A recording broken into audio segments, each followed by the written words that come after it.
Want to welcome you back. I think this is our sixth episode of the new normal. I think we're gonna have to change the name. I'm thinking of just the normal because I'm wearing a collared shirt for the first time in 10 weeks. It's a little uncomfortable, but I knew Kayvan would be bringing his A game as he always does on the fashion front.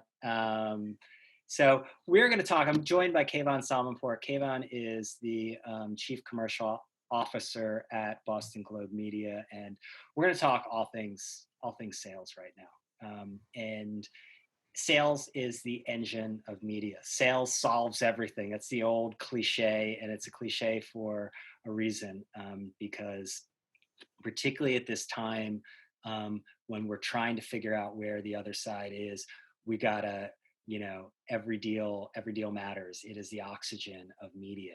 So we want to get deep into that. We have a lot of questions that came in to us. Kayvan, a lot of people, honestly, it was a record number of questions submitted ahead of time. I got a lot of text saying, I'm gonna watch it. What question do you want me to ask? So I've asked a lot of these questions. Okay. I was wondering why, most of them were from Lindsay Nelson. But we have a lot of questions, but I do want to encourage everyone to please use the Q&A function. We want to make this like a truly interactive discussion. I've got like tons of my own questions, but I do enough of that, like the podcast and stuff like this. So please, we do want to make this as interactive as possible, because I know all the issues that a lot of you are facing. Kayvan is, some I might even be facing. So anyway, Kayvan, welcome to the new normal. Really appreciate you taking the time.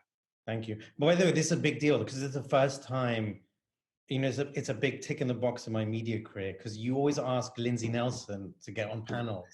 And Okay. I had to sit there, and it took me working in local news and a global pandemic for you to finally ask. So, well, I mean, you were a little bit of a competitor, I guess, at Business of Fashion. But anyway, let's leave that aside. Let's move forward. So, Kayvan, first of all, Boston Globe Media. We're not just talking about a newspaper here. No, not at all. So Boston Globe Media comprises of a number of entities. So there's the Globe. There's Boston.com, which is our free local news site. There's Stat, which is, I would say it's like the Digiday for biotech. Thank you. There's obviously Spotlight, which is our investigative journalism arm, which is interesting because it's above and beyond the film. There was the podcast series that we did with Wondery, and there's a bunch of IP that we're doing, including potentially an investigative journalism school. And then there's Globe Docs, which is our Globe our sort of documentary festival as well. So there's a number of different entities, all local, but some have some national reach as well. Okay, so I love Stat, by the way. I wrote about them in my column. I think it's such a smart, it was a smart play before all this, and now it's just, completely essential. But let's talk about, first, the audience stats. Obviously, most news publishers are seeing a corona bump in traffic, which is good. Yeah. Are you seeing that? Yeah. So March, we doubled our uniques. Compared to what? February or compared to the previous March? Compared to the previous March. Okay. And the crazy thing is that the irony and also the sad part, Brian, is that we're already going to the sad part. I wanted to stay on the good part for like a couple minutes. Well, traffic is up, but advertising is down. Because you can't make money off this traffic, right? I know. But the most interesting fact is that it took us 7 years to get to 100,000 subscriptions, and it took us 47 weeks to get to 200,000, of which in the last 10 weeks, we grew our digital subs by 35%. And that's really good. Okay. I think that's good, but let's just drill down on a couple things. First, let's start on the advertising front. Yeah. You've seen like this bump in traffic. At the same time, what kind of, like, if you were to look at overall like RPMs for, I don't know if you had this, I should have asked you this beforehand, but like what is the sort of haircut you have to take on RPMs for like a coronavirus story versus a non-corona story? Or is it just there's a haircut across the board, clearly? There's a haircut across the board, to be honest with you. And I think the areas that got hit the most are the classic ones, like our travel stuff, our arts verticals, like they've gone down. All of our local SMB advertising has declined by a huge amount as well. The corporate, like mostly sort of our corporate print advertising and digital as well has steadied more than anything else.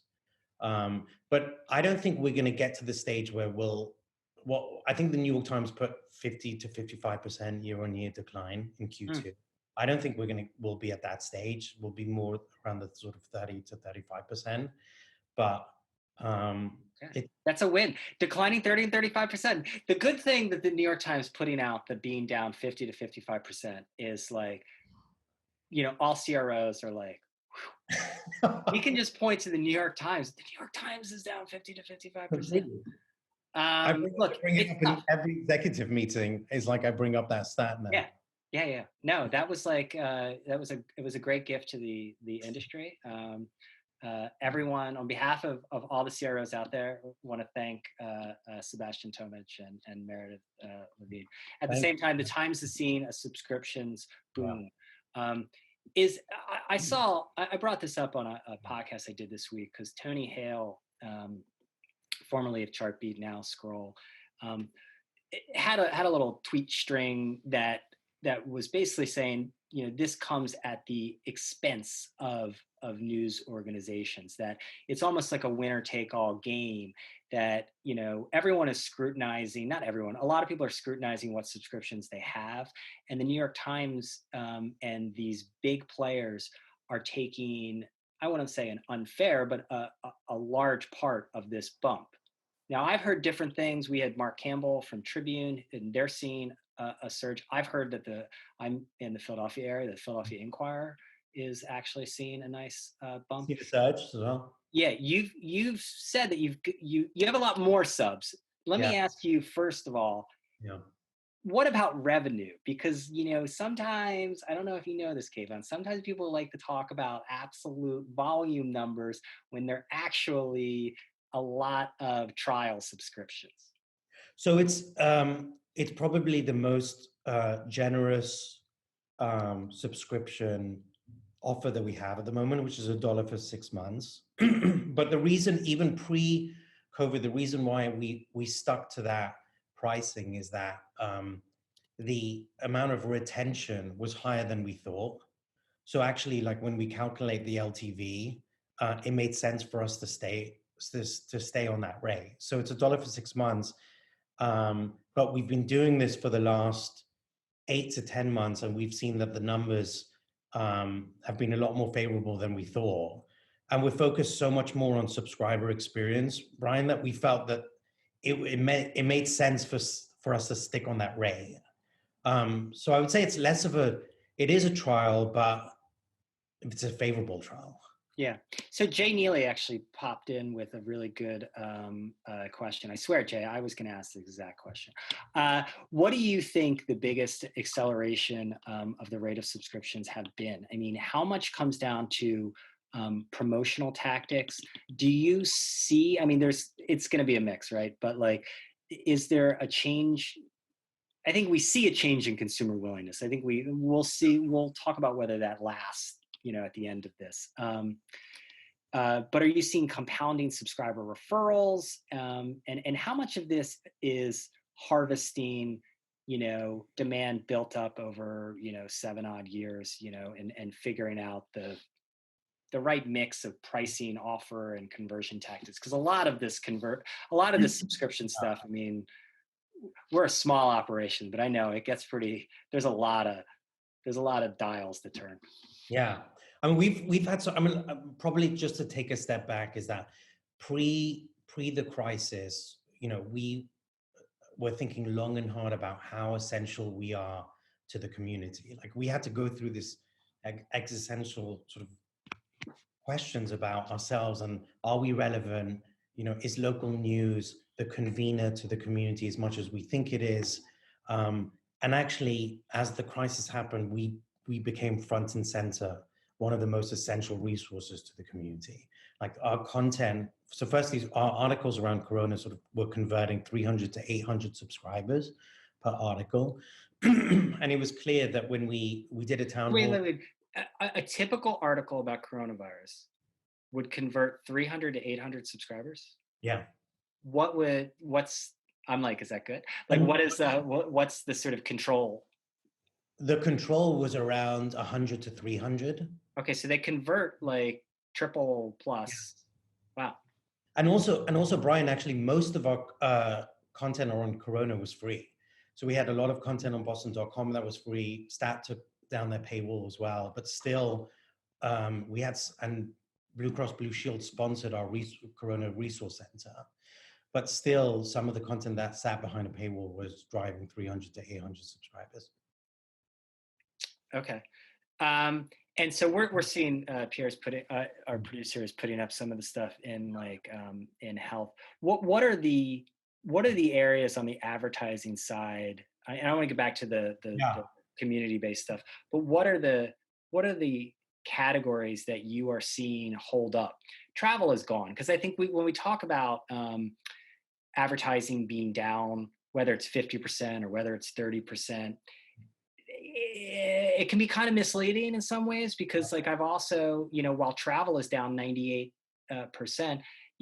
tech doubled at a very large publisher, told me in a little background conversation that, while their ad business is down considerably, their tech category is up 100%. Yeah.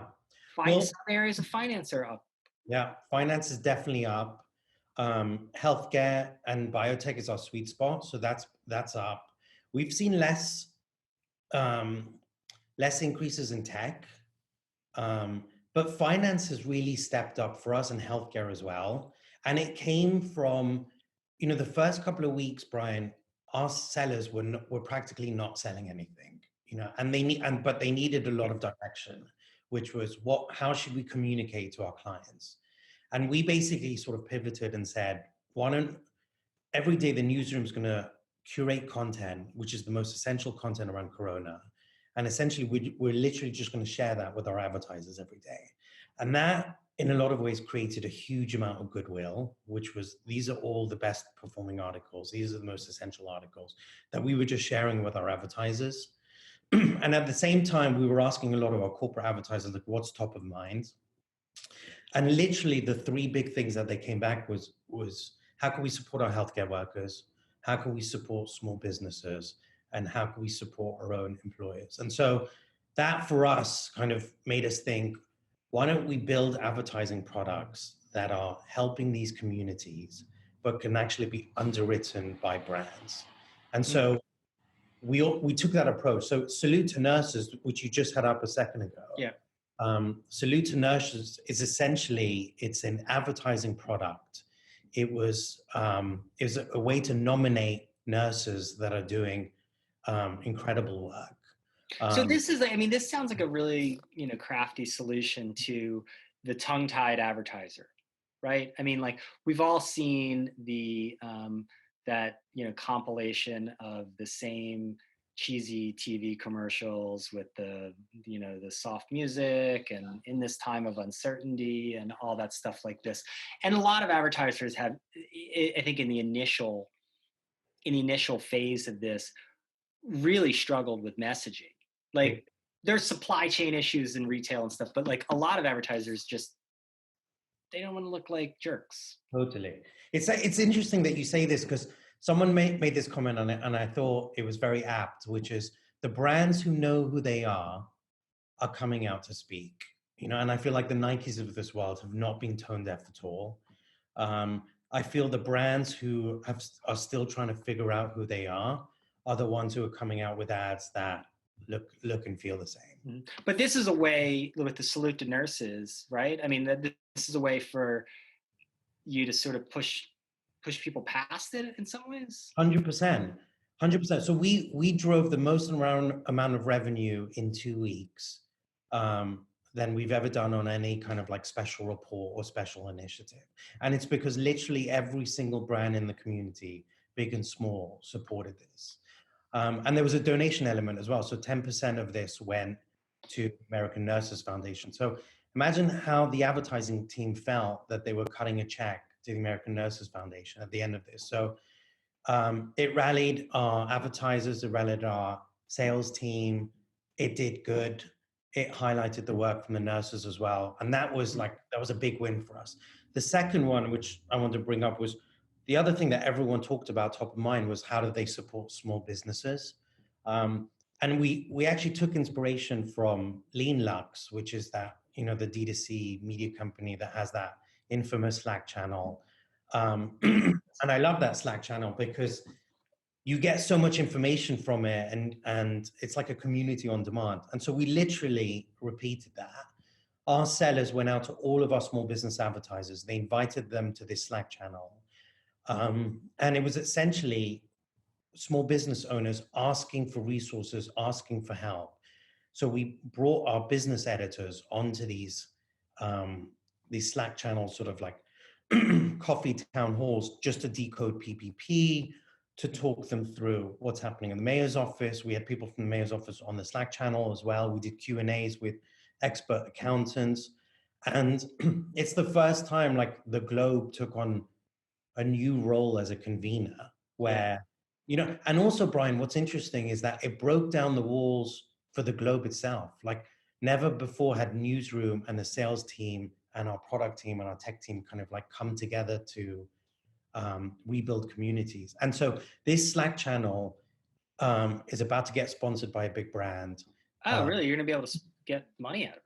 Yeah, we're going to sponsor this Slack channel. And also there's another brand that's asked if we can do a specific channel within this small business Slack channel on women and minority-owned businesses. So it feels now suddenly that like we've kind of taken that startup stance, which is very different to advertising stance. Yeah. Which build value, build a community, then monetize it. It's something that I see with other companies of their own is like you sort of in some companies that go back to their roots, right? Like, I mean, I feel like, with Digiday, we went back to our roots, basically like from the early days.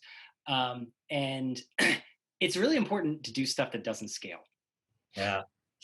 And like if in a normal, sort of building a commercial product or something like this, someone would be like, Slack channel, that doesn't scale. There's no way to make money off it. It's a lot of work, blah, blah, blah. Doesn't scale. Yeah. But this is a time for media to sort of put that scale stuff to the side and do stuff that doesn't scale. 100%. And that's the thing. But you're right, Brian. Like sometimes I have that in the back of my mind. Like, are these products things that we're going to carry over, in a few months' time? I don't know, but I do know that for the first time, we're actually adding a tremendous amount of value to communities in need. We're figuring out ways to monetize it. Yeah. If you create value, I don't know. I mean, maybe I'm like too simplistic about it, but if you create value, there should be some way to harvest some of the value for yourself, ideally through. Yeah.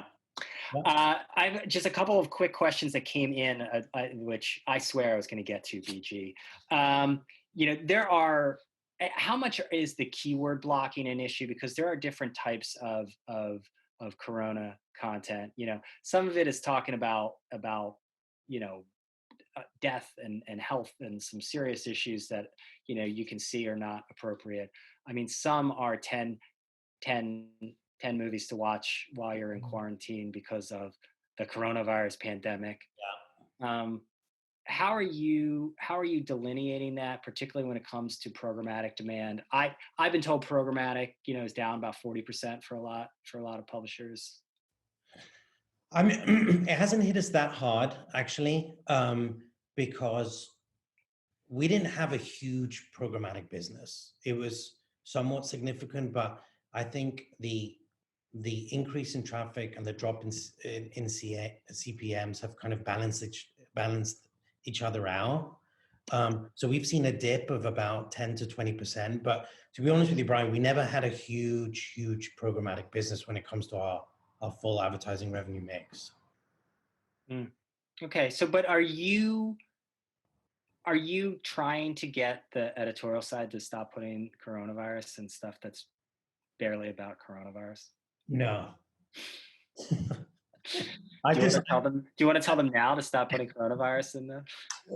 I've just established a good relationship with the newsroom. It's taken me a year, and I don't want to ruin it just yet. All right. But you mentioned on a more, maybe on a more positive note, you mentioned about, having more the need to have more collaboration with the newsroom and the advertising team. It's one of our audience questions that we collected beforehand. And thank you everyone who submitted them. I'm going to try to get to as many as possible. One of them was how the ad side's relationship with editorial has changed. I mean, there is nothing like a crisis to bring people together. Really? Well, the Slack channel is a great example. I mean, the fact that we have business editors who are going on this Slack channel based on what these small business owners are looking for, and they're holding sort of 45-minute sessions to walk these entrepreneurs through everything that's happening.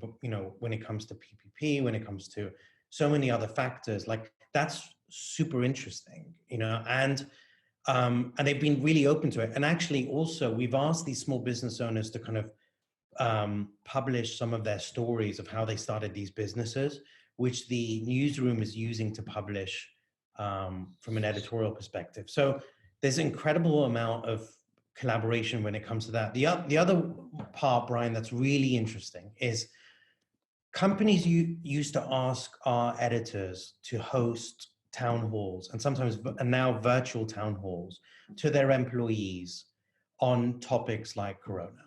Usually we would charge like a small fee for it, but now we've basically come up with this idea around a Boston Globe company membership.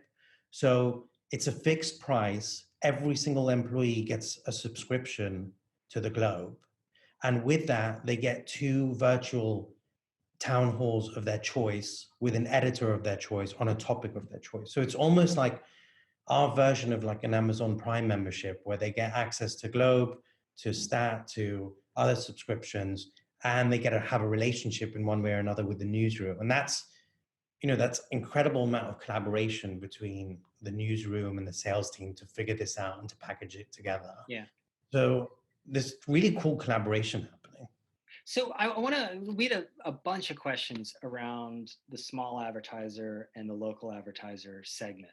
And I just want to sort of package together a few of them for you to tackle. Sure. I mean, one is, are you seeing either more or less sensitivity to coronavirus adjacency with local versus national, or is it the same? I mean, local businesses are dealing with like a whole bunch of issues. Yeah.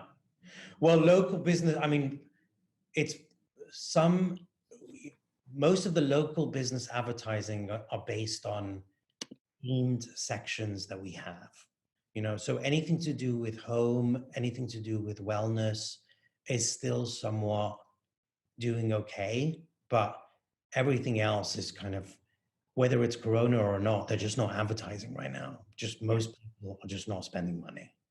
The larger corporations, I think they're focusing a lot, actually in the beginning, a lot of them wanted to associate themselves with our Corona newsletter, our resource center, anything to do with Corona, actually, like people wanted to be a part of in order to show that there's the support of the community. But now I think people are moving away from that, and they want to sort of associate themselves with other stories. Sometimes it's positive stories, sometimes it's about the community, but I think it's less so around Corona. Like we used to have sponsors for our Corona newsletter, that it's harder to get now.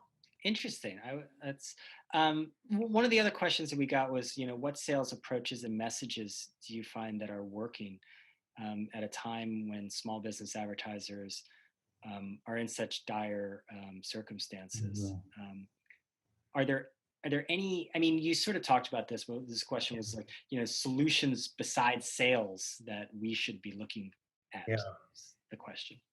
I feel so.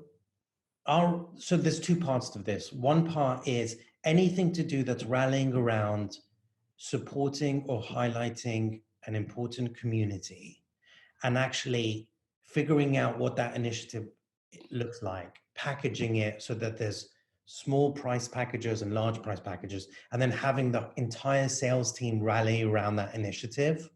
And there's a give back element as well. I feel like that works. Um, and so that's on one side, but I feel that also, oh, this is, by the way, something, so this is our own brand campaign, Brian, that we finally did. Because we just felt that we were sort of so top of mind, and we wanted to rally the Boston community ourselves. And so on Marathon Day, when Marathon got canceled, we approached Mullen a week before to say, because I watched the New York Tough video. I don't know if you ever saw it. It was that amazing video that some agency released with Cuomo as the voiceover, super inspirational. We wanted to kind of release our own version for the community. So we worked with Mullen. In literally 7 days, we used some, and this is another way of our collaboration, Brian. This was drone footage from our newsroom that we used for our own Boston Globe ad. And we managed to get John Krasinski in literally 2 days. We asked him if he would do the voiceover, which we released. And I promise you, there's no piano playing in the background. Okay, good. I don't know if I would never do that. Oh, yeah. Some see this as a sign of weakness, of retreat, surrender. Nothing could be further from the truth. This is patriotism in its purest form. Fighting for something bigger than ourselves. Together. A resilient, stubborn, opinionated mob, quick to lend a hand to ours in need. This isn't surrender. This is us out in full force. This is strength. Something this city knows a thing or two about.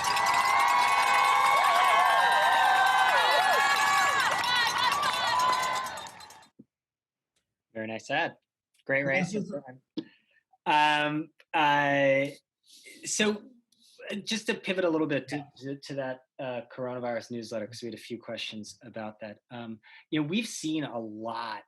Publishers are doing really, I don't want to say well.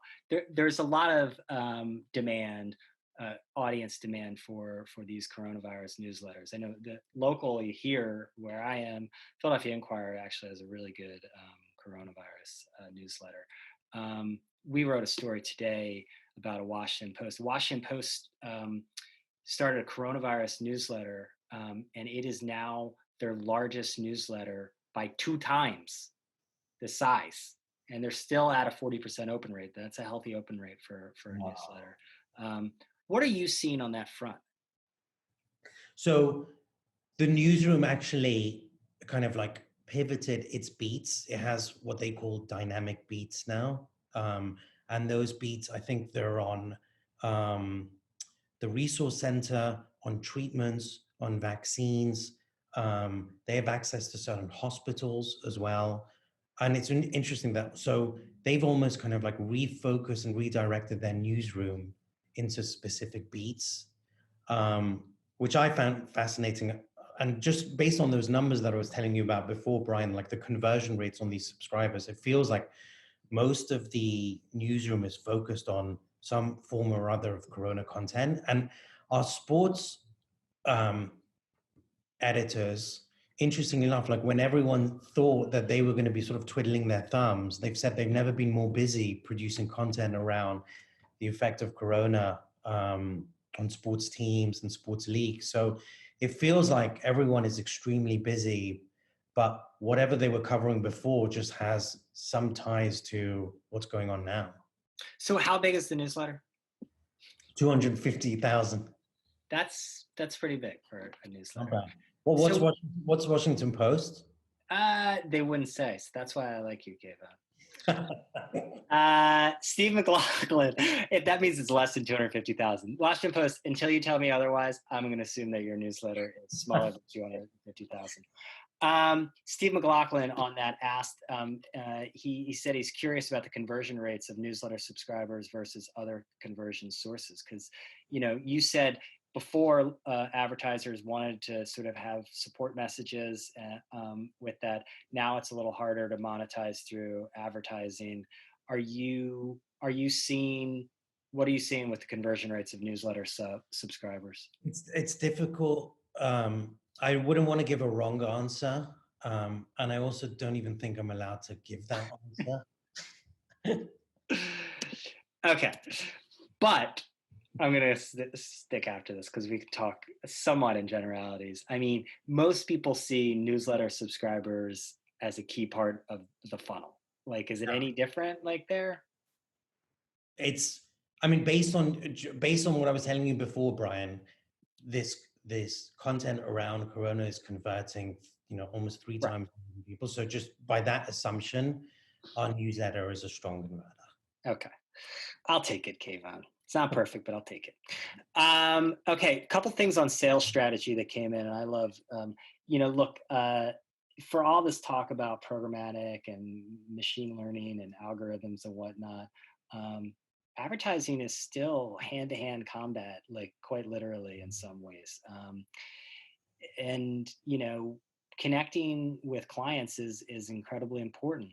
Yeah. One of the questions that came in was, since in-person fun client events are out, what is in as other means to connect? Because business still needs to happen.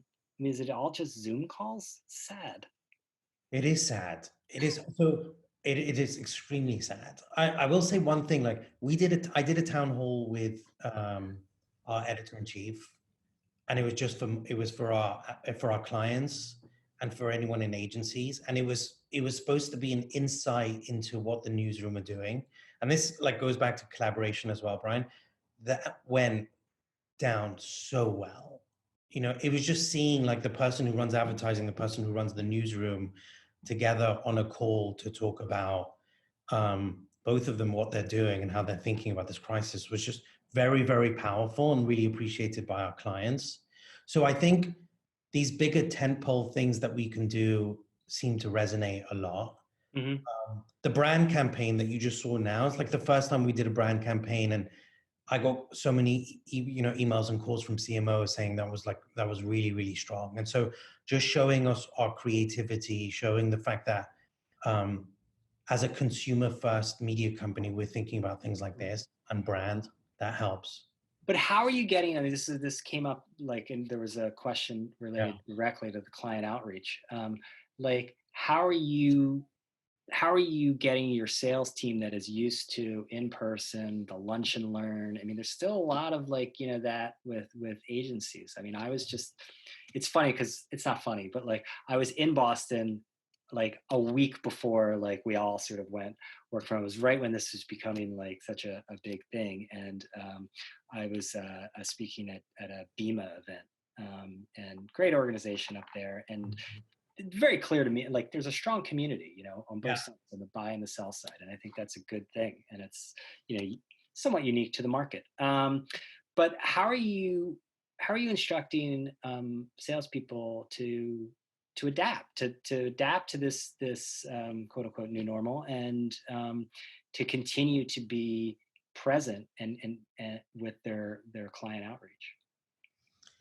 So a lot of it is by email at the moment. And to be honest with you, Brian, some are adapting really, really well. Some, the Globe is a mission-driven organization. So some feel compelled to get on calls, organize Zoom meetings, present all the stuff that the Globe are doing.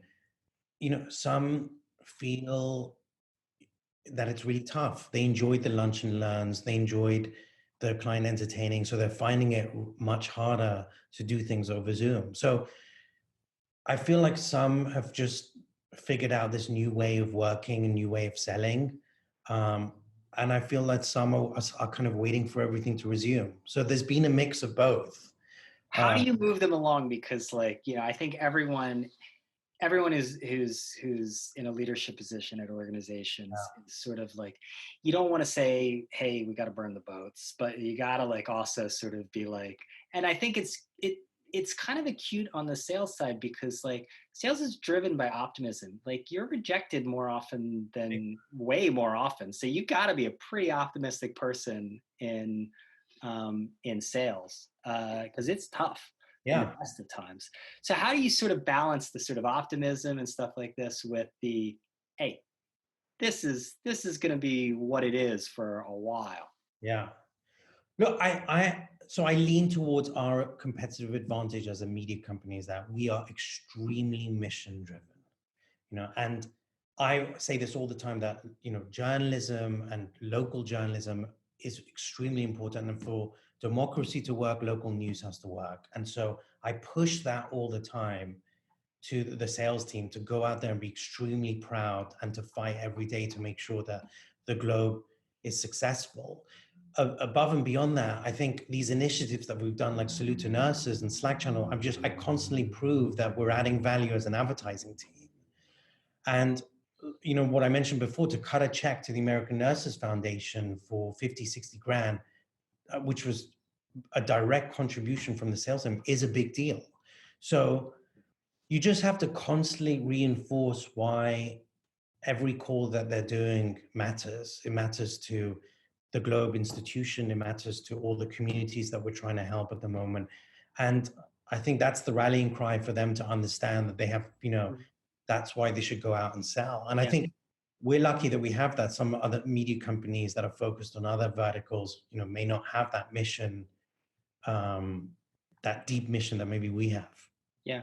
So this is a question that came in that it sort of plays back to something we were discussing, I believe, right before we started recording, which is, should all businesses, not just media, take the current adjustments to our economy as the real new normal, meaning social distancing, travel restrictions, exports, imports limitations, buying locally, a deglobalization, and I think this gets at the heart of, and it's a very big question, but it really gets at the heart of something we were talking about, which is like, what sticks, right? Like, I mean, you're talking about a lot of things that have changed by necessity right now. But how do you sort out like what sticks around, and that what do organizations need to plan for, not as like the reality for the next 3, 6, 9 months, but the reality? Man, that's a big question. I know. We'll just do another 4 hours. Oh man. Choose one. I mean, like, how do you, like, for instance, like on the sales strategy, we'll just completely narrow it, like, because this was another sort of question, which is, how do you figure out which, like, even of like non-traditional revenue streams are going to be around for the future? Like, what are the things that you're doing now out of necessity, whether it's the Slack channels or whatever, that is going to be here once we're on the other side? Or do you just like live? No, you're 100% right, because I've been thinking about this a lot. Like, when everyone talks about COVID being the great accelerator, we knew that there were certain parts of our business, like be it classifieds, that were declining year on year. And at one point, it's sort of, we have to start asking this question. And a perfect example is arts. Our arts product was primarily a print product. Most digital advertising for arts goes through a programmatic agency in New York. Really, really hard to move arts revenue from digital to print. So we started working with the arts community to start streaming their prior shows. And from that, we've started talking to museums and some of the theaters about, new ways that we can do things. Can we do virtual tours in museums? Can we do curated a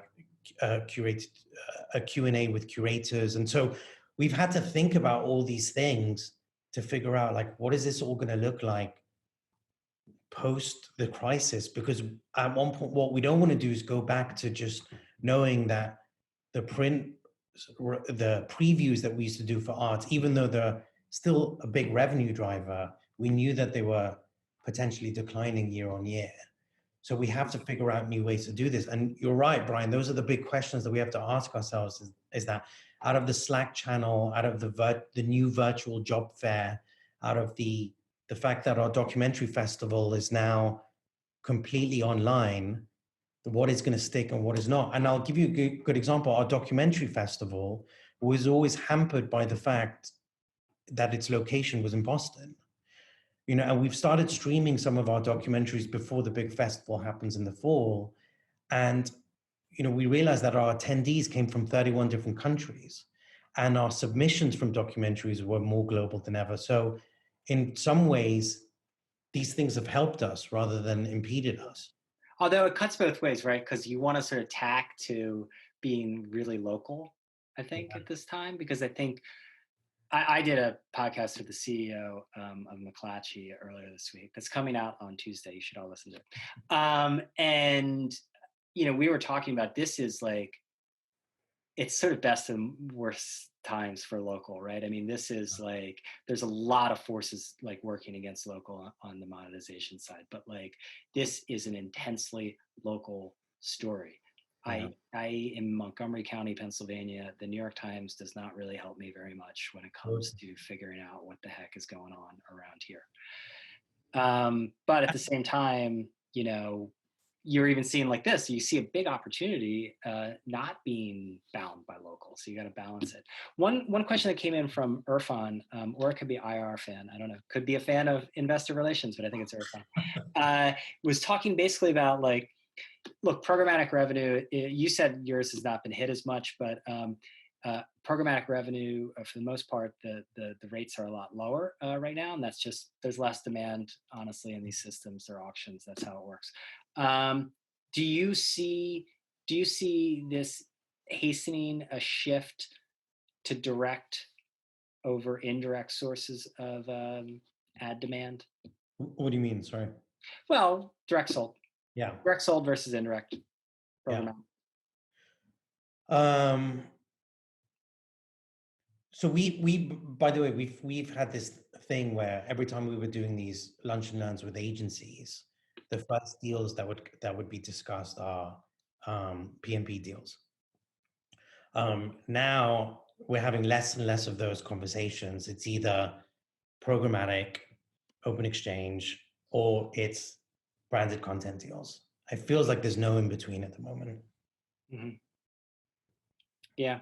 I mean, that's probably, I think that one of the grand sort of giant sort of things of this is, the acceleration is, that the middle, wherever the middle is, whether it's a middle publication, whether it's, what you're saying is deals that are in the middle, that gets squeezed. And I think the middle usually, again, it's an acceleration. The middle was getting squeezed.